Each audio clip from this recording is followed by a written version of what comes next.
400-ലേറെ ദിവസം നീണ്ട മുനമ്പം സമരം അങ്ങനെ അവസാനിക്കുകയാണ്. സമരം മറ്റന്നാൾ അവസാനിപ്പിക്കാൻ ഇന്ന് ചേർന്ന കോർ കമ്മിറ്റിയിൽ തീരുമാനിച്ചു. താൽക്കാലികമായി ഭൂനികുതി സ്വീകരിക്കാൻ ഹൈക്കോടതി നിർദ്ദേശം നൽകിയതോടെയാണ് സമരം അവസാനിപ്പിക്കുന്നത്. ക്രിസ്റ്റീന സൂചിപ്പിച്ച പോലെ തന്നെ 400-ലധികം ദിവസം നീണ്ടുനിന്ന സമരം അവസാനിപ്പിക്കുകയാണ്. മുൻപത്തുകാരിൽ നിന്ന് നികുതി താൽക്കാലികമായി സ്വീകരിക്കണമെന്ന് സംസ്ഥാന സർക്കാരിന് നിർദ്ദേശം നൽകിയതോടെയാണ് സമരത്തിന്റെ പ്രധാന ആവശ്യങ്ങളിലൊന്ന് യാഥാർത്ഥ്യമായിരിക്കുന്നത്. ഈ സാഹചര്യത്തിലാണ് ഇന്ന് ചേർന്ന കോർ കമ്മിറ്റി സമരം അവസാനിപ്പിക്കാൻ തീരുമാനിച്ചത്.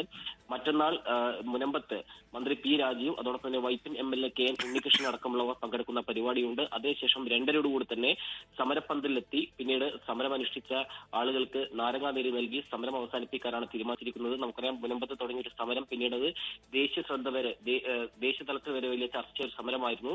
അങ്ങനെ 400-ലധികം ദിവസമാണ് മുനമ്പത്തുകാർ സമരം വരുന്നത്. ഇതിനകം തന്നെ ഏതാണ്ട് 250ഓളം കുടുംബങ്ങൾ, ഈ ഹൈക്കോടതി ഉത്തരവ് വന്നതിന് ശേഷം 250ഓളം കുടുംബങ്ങൾ വിവിധ വില്ലേജ് ഓഫീസുകൾ, പ്രത്യേകിച്ചും കുഴുപ്പള്ളി അടക്കമുള്ള വില്ലേജ് ഓഫീസുകളിൽ ഇതിനകം തന്നെ കുഴുപ്പള്ളി, പള്ളിപ്പുറം അടക്കമുള്ള വില്ലേജ് ഓഫീസുകളിൽ കരമടച്ചു കഴിഞ്ഞു. അങ്ങനെ മുനമ്പത്തുകാർക്ക് വലിയ ആശ്വാസമായി എന്ന് തന്നെ പറയാം. ഒരു വലിയ പ്രതിസന്ധിയാണ് ഇപ്പോൾ മാറിക്കിട്ടിയിരിക്കുന്നത്. താൽക്കാലിക ആശ്വാസമാണ് എങ്കിൽ പോലും 250ഓളം കുടുംബങ്ങൾക്ക് ഇപ്പോൾ റവന്യൂ അവകാശങ്ങൾ അവർക്ക് സ്വീകരിക്കാൻ തുടങ്ങിയ ഒരു പശ്ചാത്തലത്തിലാണ് സമരം അവസാനിപ്പിക്കാൻ തീരുമാനിച്ചിരിക്കുന്നത്. 2022 മുതൽ മുനമ്പത്തെ ജനതയ്ക്ക് ഇത്തരത്തിൽ റവന്യൂ അവകാശങ്ങൾ നിഷേധിക്കപ്പെട്ട ഒരു സാഹചര്യം ഉണ്ടായിരുന്നു. ഇതിനിടയിലാണ് ഹൈക്കോടതി ഭാഗത്തുനിന്നും ഒരു അനുകൂല തീരുമാനമുണ്ടായത്.